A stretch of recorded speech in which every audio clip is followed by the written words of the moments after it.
Olá pessoal, tudo bem com vocês? E aí, preparados para aprender mais um pouquinho sobre a maravilhosa palavra do Senhor? E olha o nosso título de hoje, qual é? Testemunhando do amor de Deus. E olha aqui, o testemunho de uma menina sobre o que a gente vai falar hoje. Você tem vergonha de falar, de testemunhar do amor de Deus às pessoas? De falar quão grande é o amor de Deus? Hoje a gente vai aprender sobre a história de uma menina que ela não teve vergonha de falar do amor de Deus. E essa história que a gente vai falar hoje está em 2 Reis, no capítulo 5. Então preste bastante atenção. Há muito tempo atrás, a Síria invadiu Israel e levou cativo muitas pessoas, inclusive uma menina. E essa menina foi trabalhar de serva para a esposa de Naamã em sua casa. Naamã era comandante do exército sírio, homem muito respeitado, herói de guerra, porém leproso.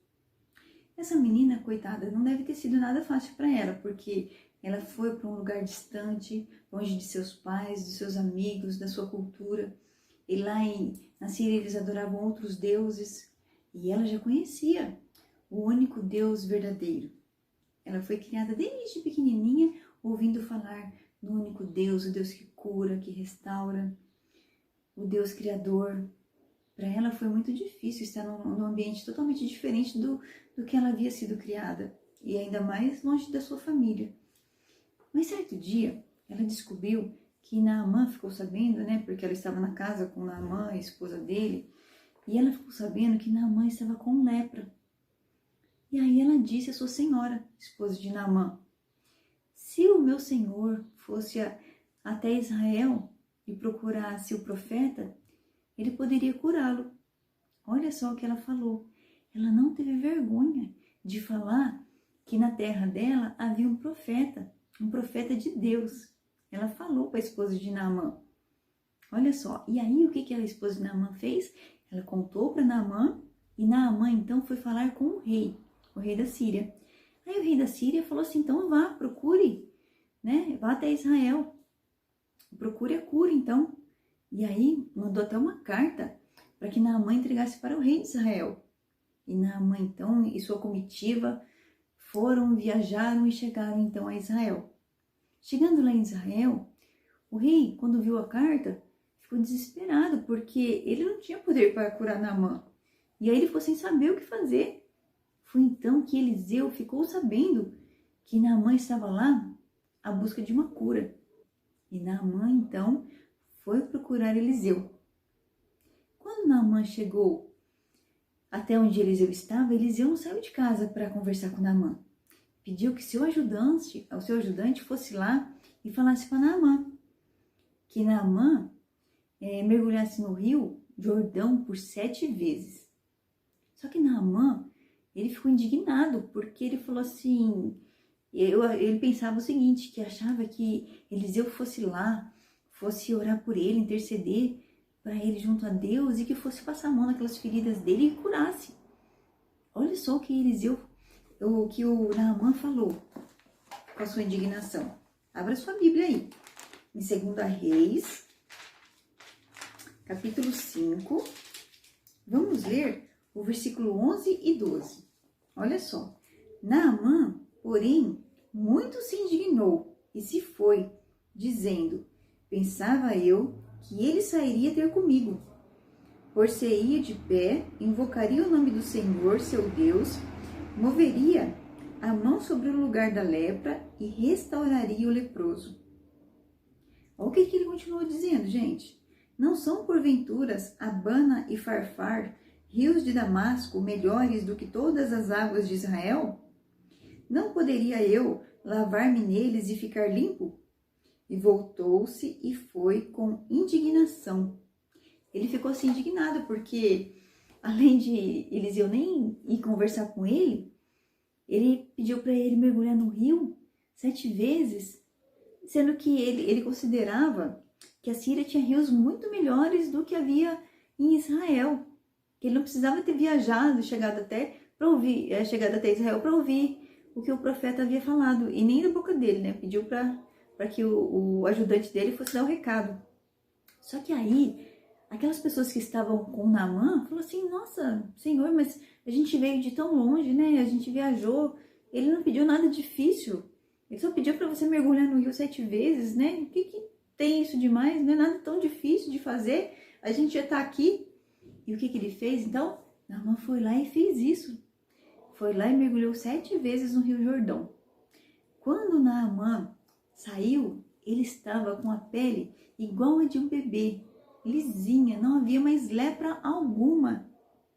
E Naamã então voltou à casa de Eliseu para agradecer, né? E queria até dar coisas assim, recompensar Eliseu, porque ele havia trazido muitas coisas, né, para presenteá-los, né? E quando ele foi curado, ele queria presentear Eliseu. Eliseu, porém, não aceitou os presentes que Naamã havia levado. O versículo 16 diz que Eliseu não aceitou, Naamã insiste, mas Eliseu não aceita. Aprendemos muitas coisas nessa história de hoje. Olha só, aprendemos com essa menina, né? A Bíblia nem fala o nome dela, a gente nem sabe o nome dessa menina. Mas aprendemos que ela testemunhou o amor de Deus, né? A cura que Deus pode dar às pessoas. Ela estava ali, prisioneira, trabalhando como escrava, né? Cativa ali na casa de Naamã. Mas mesmo assim, ela tinha um diferencial, porque ela conhecia Deus, ela tinha o amor de Deus no seu coração. E esse amor ela sentiu por Naamã quando viu ele naquela situação, leproso, mesmo ele tendo atacado, né, a Israel, levado ela como prisioneira para trabalhar de escrava na sua casa, ela sentiu o amor de Deus no coração dela. E esse amor de Deus no coração dela fez com que ela quisesse que Naamã fosse curado. Por isso, ela falou de Eliseu, porque ela sabia que Eliseu era profeta de Deus. E Deus usava Eliseu para curar as pessoas. Então, o que ela aprendeu lá atrás, ela continuou. Olha só que maravilha, quando a gente vê a diferença das pessoas que têm Deus. Essa menina realmente tinha Deus no coração. E assim são as pessoas que realmente crêem em Deus, creem em Jesus como seu único Senhor e Salvador. A partir do momento que a gente crê em Jesus como nosso único Senhor e Salvador, a gente tem que ter uma vida diferenciada. Assim como aprendemos com essa menina hoje. A gente tem que ser luz na vida das pessoas. A gente tem que mostrar a diferença. A gente tem que mostrar o amor de Deus às pessoas.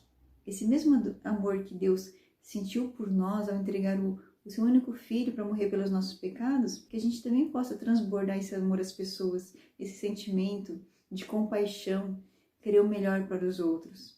Não é mesmo? Tem uns versículos aqui em Mateus, gostaria até de ler para vocês. Ó, Mateus 5, vamos ler do 14 ao 16. Que maravilha! Ó, Mateus 5, do 14 a 16. Fala sobre a luz do mundo. Olha só. Vós sois a luz do mundo. Não se pode esconder a cidade edificada sobre um monte, nem se acende uma candeia para colocá-la debaixo do alqueire, mas no velador, e alumia a todos os que se encontram na casa. Assim brilhe também a vossa luz diante dos homens, para que vejam as vossas boas obras e glorifiquem a vosso Pai que estás no céu. Não tem como a gente ser um cristão e esconder isso. Não tem como a gente não querer falar do amor de Jesus às pessoas, das maravilhas que Ele fez e que Ele faz na vida de cada um de nós, não é mesmo? Então, a gente sente esse desejo e quer que as pessoas também sintam esse desejo e que conheçam esse Jesus que a gente conhece. É muito gratificante. E a gente vê isso nessa menina. Ela não ficou aquilo, ela não viu aquela situação de Naamã e não ficou só pensando, lá em Israel, nossa, se ele fosse para lá, ele poderia ser curado. Não, ela falou, ela verbalizou, ela falou para a senhora dela, que era esposa de Naamã. Então, a gente aprende que às vezes as pessoas não sabem as coisas, aí a gente precisa falar. Às vezes a gente vê nosso vizinho, às vezes a gente vê um parente e a gente fala assim, não, mas ele já conhece Jesus. Mas às vezes não conhece da forma que deveria ser. E às vezes, a gente falando, às vezes uma palavra simples, né? Um versículo, citando um versículo, às vezes dando um testemunho, um exemplo de vida. Não precisa ser coisa Não precisa ser nada assim extraordinário. Às vezes alguma coisa que você faz simples já demonstra Jesus em você. Entendeu? Então é muito simples a gente servir a Jesus. Não tem nada de extraordinário. A gente fala assim, nas pequenas coisas, Jesus usa a nossa vida. Entendeu? É nos gestos simples, num bom dia com uma pessoa que você não conhece. Aí aquela pessoa, às vezes, estava até precisando daquele bom dia naquele dia, e você deu aquele bom dia, já mudou o dia dela. Então são pequenas atitudes que a gente fala assim no dia a dia, que a gente sempre ora a Deus, né, para que Deus nos use naquele dia, né, conforme a vontade dele, para poder ajudar outras pessoas que às vezes estão precisando, né? A gente não ficar olhando só o nosso umbigo, só para nós, né? E olhar para o próximo, ter amor pelo próximo, né? E que Deus possa nos usar dia a dia na sua obra, nos capacitando, nos fortalecendo, nos dando coragem de falar do amor dele às pessoas e dando testemunho através das nossas vidas, que também não é só no falar não, é no nosso agir. Às vezes a gente fala testemunhar, mas não é só do falar também, porque às vezes a gente fala, mas e as nossas atitudes, como estão? Será que eu estou agindo de uma maneira que agrada a Deus? Será que eu estou fazendo as coisas certas? Será que eu estou olhando coisas que agradam a Deus?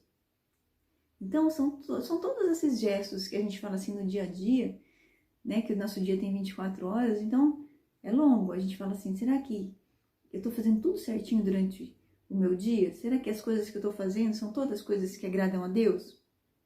Então, que a gente poder ter essa consciência do que a gente está fazendo, do que a gente está falando e das nossas atitudes. Não se esqueça que são muito importantes. As nossas atitudes, às vezes a gente pensa que não tem ninguém olhando.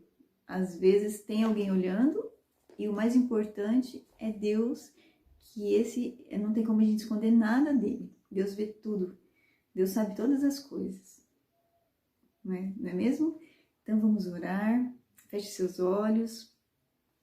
Santo Deus e amado Pai, nós te agradecemos, ó Deus, pelas nossas vidas. Nós te agradecemos, ó Deus, pelo teu cuidado por nós. Nós te agradecemos, ó Deus, pelo perdão dos nossos pecados, ó Deus, porque somos falhos e somos pecadores, ó Deus. Mas nós cremos que o Senhor é um Deus bondoso e misericordioso para conosco, ó Deus. Ajuda-nos, ó Deus, a cada dia, Senhor, sermos testemunhos do teu amor, ó Pai, às pessoas, ó Pai. Usa as nossas vidas, ó Deus, como instrumento na tua obra, Senhor, e capacita-nos dia a dia, Senhor, e que possamos ter uma vida de santidade que seja agradável ao Senhor, ó Pai, em todo o tempo. Em nome de Jesus, ó Pai, nós te pedimos. Um beijo grande e que Deus abençoe cada um de vocês.